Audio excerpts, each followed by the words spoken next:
Hello. Welcome to the Chapter 1 Summary Worksheet video presentation. This chapter we did some definitions, terminology, described types of data, various types of sampling, and we spent quite a bit of time on percentages. And it's worth noting here that these solutions that we're going to go over on the summary worksheet are actually available in the back of the book, the electronic version or the print version. So these are all in the back of the book. So if you're watching this purely to find the answers, you can find those within the text. But I'll go through a little bit of the detail of how these answers were obtained. Okay, so in number 1 here, we have determine whether the given piece of information is most likely a statistic or a parameter, and the key to knowing the difference is that a statistic comes from a sample and a parameter comes from population data, meaning all members of the group, all members of whatever it is you're trying to study. That's the population. And if you think the value came from population data, it's a parameter. If you think it came from a sample, then it's a statistic. And in neither case are you being told which one it is. So you have to sort of speculate as to whether or not you can get the population data here. So the first one here, campus squirrels weigh 20% more than squirrels living in the woods. That must be based on sample data, right? Because if not, that means you went out and caught and weighed every single squirrel on campus and then every single squirrel in the woods, and obviously you didn't do that. So it came from sample data. Therefore, it is a statistic. In B here, less than half of all registered voters in Orange County are Democrats. Now, this might be based on a sample, but because you have to register your party affiliation before you vote, there's a chance that whoever made this claim has access to that information.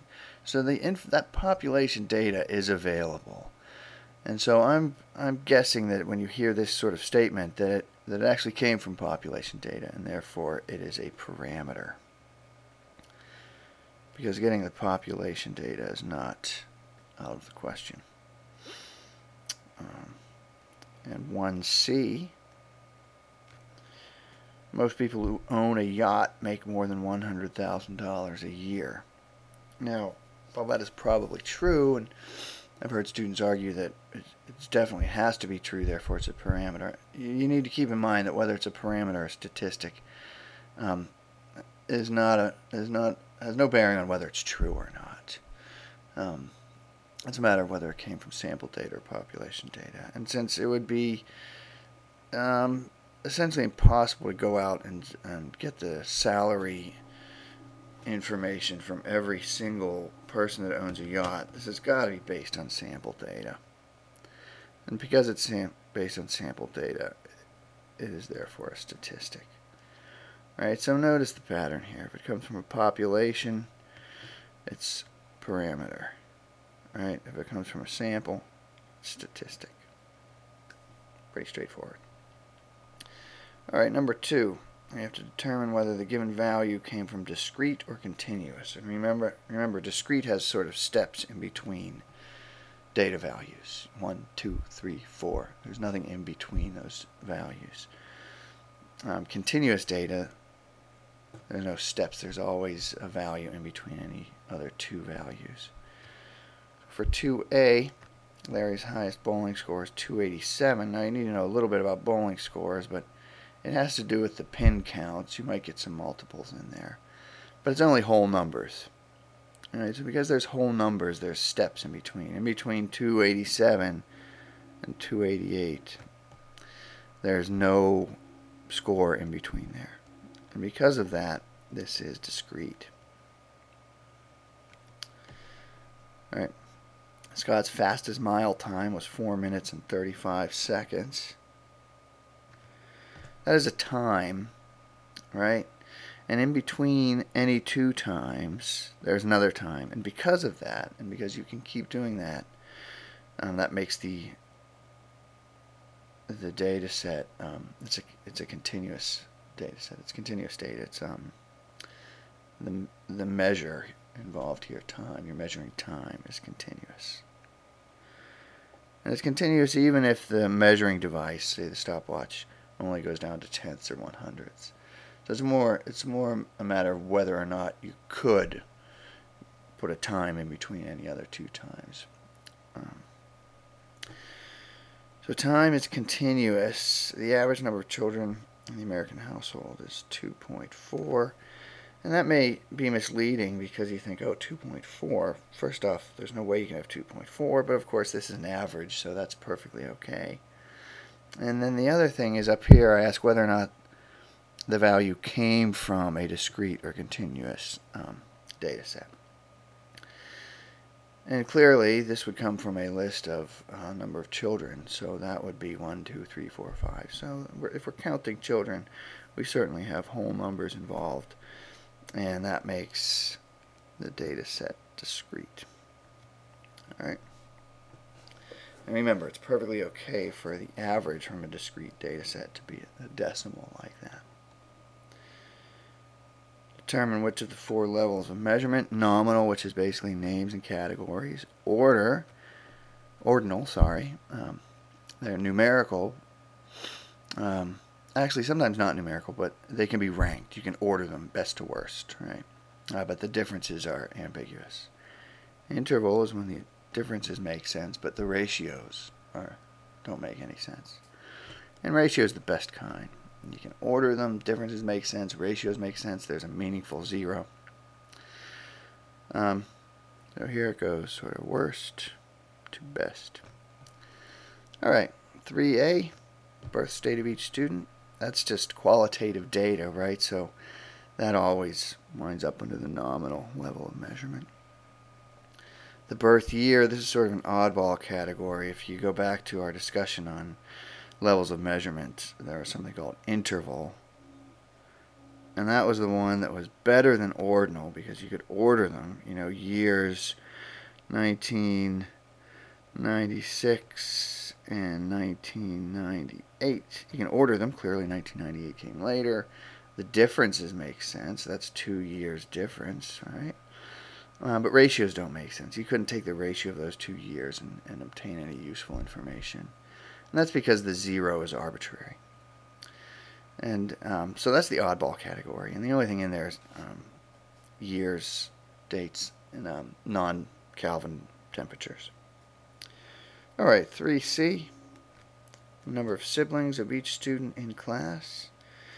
The data can be ordered. Differences make sense. Zero is not arbitrary. Ratios make sense. So this is the best kind. This is ratio. The letter grades given to each student in class. Here you can rank them. They're not numerical, but you can rank them, right? A is better than B is better than C. But the differences are essentially meaningless there. All you know is that one's better than the other.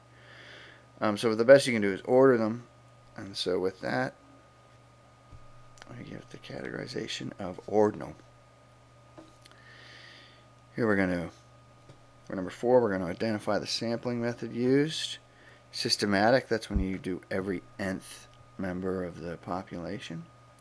Convenience is just whatever's easiest. Stratified means you break the group up and then randomly select from within each strata. Cluster means you break up the population and into clusters and then randomly select clusters, or none of these. And does it constitute a random sample? At a police sobriety checkpoint, every 5th driver is stopped. That is the definition of systematic. And it's not random because the probability of being stopped is determined entirely by your position in line. It might feel haphazard, and you might not know whether or not you're going to get stopped, but that doesn't mean it's random. Right? Random has a very specific meaning. It means that everybody has the same probability of being selected, and that is not the case. I randomly select 40 freshmen, 40 sophomores, 40 juniors, and 40 seniors. And so what I've done is I've taken my population, I've stratified it, broken it into groups, and I've randomly selected from within each group. And that is the definition of a stratified sample. And you can't tell for certain whether or not this is random because you don't know how many total freshmen, sophomores, juniors, and seniors there are. But if there's the same number, suppose there's 500 freshmen, 500 sophomores, 500 juniors, and 500 seniors, then that would be random. But that's very unlikely, And if you change any of these, say you change that to 550, it's not random anymore. So it is probably not random. C, we randomly select one of the 4 sections of statistics and interview all of the students in the class. That is a cluster because we first group the students into classes or clusters. Then you randomly select the entire group. And since there's 4 sections, you're selecting one. All students have a 1 in 4 chance of being selected, so it is in fact random.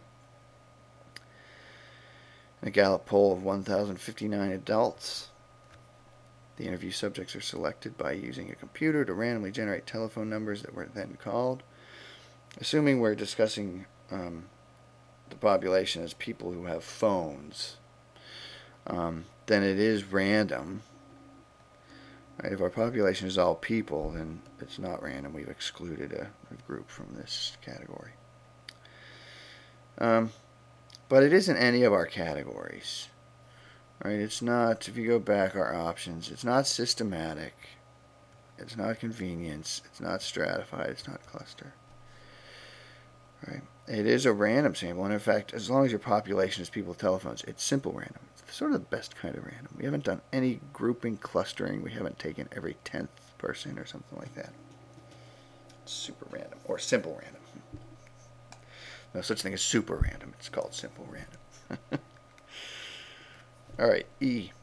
I select the first 5 men in suits and the first 5 men in t-shirts walking down the street for a survey on income. Well, it's because I'm taking the first 5 of each, it's certainly convenience, right? But I have sort of stratified my men into suits and t-shirts, and at some point, I'm even excluding some men that maybe have polo shirts. So you could call it stratified, a little bit of stratified, because you are breaking up your population. But you're not doing any sort of randomization. It's completely convenience-based. So if I had to categorize this, and this is one of the unfortunate things about statistics, not everything's always clean and dry like in algebra where you actually get an answer and it's right or wrong. It sort of slips in between the cracks of exactly what kind of sampling method it is. But it's certainly conveniently selected stratified sample. Right? Not one of the options, but sort of a combination of the two. And it is not random because the probability of being selected depends on when you walk down the street. It's haphazard. You don't know the probability of any one person getting selected, but it's not random. Here we look at the difference between random and simple random. All right. So you have a college of 10,000 students, 4,500 are males, 5,500 are females. The researcher wants 100 students. Determine if the method described as simple random but not simple random, or neither. So 5A, the students are given numbers between 1 and 10,000, then 100 numbers are randomly selected for the sample, and those 100 people are in the sample. Notice there's no categorizing, there's no stratifying, there's no clustering. There's nothing really going on here. It's completely random. It's the best kind of random. It's simple random. No one group of 100 has an advantage over the other of being selected. And every student has the same. So the fact that every student has the same probability makes it random. But because all samples of size 100 have the same chance of being picked, that makes it simple random. Right? So that's the best kind. As far as randomness goes. I mean, sometimes you might want to do something like this. Say, look at 5B. The researcher randomly selects 45 males, 55 females. And the reason a researcher might want to do this is because this matches the proportionality of males and females from the population. So you might want your sample to represent the population, and so 45 males and 55 females would be a good sample for such a purpose. But it takes away simple random as soon as you start grouping and clustering and specifying what your sample looks like. But it is random because if you're female, you have 45 out of 4,500. If you're male, you have a 55 out of 5,500 chance of being selected. Those are the same. And because everyone has the same probability of selected, it is random. But because you did that grouping and stratifying, it's not simple random, right? Not simple random. Another thing you might want to do is say, all right, I want my sample to be represented equally by males and females. So you put 50 males in there, 50 females. And there are plenty of good reasons to do this, but it certainly is not a simple random as soon as you start stratifying like that. And in this case, because you're taking 50 males, the probability of selecting any given male is 50 out of 4,500. The probability of selecting any given female is 50 out of 5,500. Those probabilities aren't the same. So it's not even a random sample. Therefore, it certainly is not simple random. So it's neither. All right, let's spend a little time doing some percentages. We'll start with 6. We have walnuts are $7.99 a pound. Pistachios, $8.99 a pound. We want to find out pistachios are what percent more expensive than walnuts, and walnuts are what percent cheaper than pistachios. These values won't be the same. And actually, you can see the answers there, but pretend you can't. So the first thing you really do here is you look at the difference. The difference is $1 per pound. And with respect to walnuts, the walnuts are at $7.99. That's 1 out of 79, $7.99, which is 0.125 or 12.5%. So walnuts were at 12.5%. With respect to pistachios, it's 1 over 8.99, which is 0.11 or 11.1%. Right. So when you look at this, pistachios, we'll go back to this one. All right. Pistachios are 12.5 more expensive than walnuts. So that's because you're looking at the base value as walnuts. And when you take the difference and divide by the walnut price, you get 12.5. So if you take the walnut price here, take 12.5% of it and add it to the walnut price, you get the pistachios.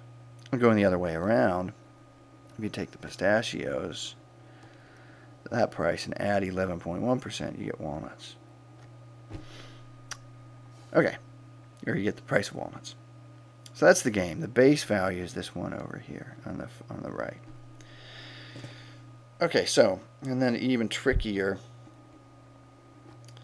we have percentages of percentages, which is extra tricky. So we'll look at unemployment rates. North Dakota, 2012, unemployment rate was 3.2%. In Florida, 8.0%. Categorize each statement as true or false. So the first one, 7A, that doesn't take a whole lot of work. The unemployment rate in Florida is 2.5 times the rate in North Dakota. And that's easy enough to check. If you take the rate in North Dakota, multiply by 2.5, you in fact get 8, which is the unemployment rate in Florida. So that is true. Right. And now we're talking about the unemployment rate in North Dakota is 250% less than the rate in Florida. So that takes a little bit of work. All right, so let's take a look at this. If you look at the difference, so we're going to go down here. The difference is 8 minus 3.2, which is 4.8. So we have a difference of 4.8. And if you do that with respect to Florida's unemployment rate, it's 4.8 over 8.0, which is 0.6, or 60%. Right. So with respect to Florida, that difference is 60%. With respect to North Dakota, that difference, 4 over 3.2, is 1.5, which is 150. So what we can say is that the unemployment rate in Florida is 150% more than North Dakota, or we could say the unemployment rate, let's see, in North Dakota, 60% of that is 60% less than that in Florida. Right, but this, so if we go back to B, the unemployment rate in North Dakota is 250% less than the rate in Florida. That is false. Right, it is actually 60% less. So look at C. The unemployment rate in Florida is 250% greater than the rate in North Dakota. It's not 250%. It is, if you go down here, 150%. It's 2.5 times the rate, but that's only a 150% increase, right? So the multiplier and the percent increase are not the same. So that's false. All right, so false. D, the unemployment rate in Florida is 150% greater than the rate in North Dakota. That's what we just said. That is in fact true. Yeah. So you take the rate in North Dakota and add to that 150% of the rate in North Dakota, you will get the rate in Florida. E, the unemployment rate is 4.8 percentage points higher than North Dakota. That is true. That's down here. Right here, 4.8. That's where you just take the difference. And the key here is that it's 4.8 percentage points. 7F, the unemployment rate in North Dakota is 60% less than the rate in Florida, and that is true. That comes from this box right here. When you take the difference and divide it by the Florida rate, you get 0.6, so it's 60%. So if you take the Florida rate, take 60% of it, and subtract it from the original Florida rate, you'll be at the North Dakota rate. So that is true also. That might be a little bit of overkill in the whole world of percentages and percentages of percentages. But it's just to emphasize that percentages can be tricky. They're often misused, and they're sort of taken for granted, but they're harder than you'd think sometimes. All right, so that wraps up the summary worksheet. And again, if you missed this, the solutions to all summary worksheets are in the back of the book. Okay, so see you next chapter, chapter 2.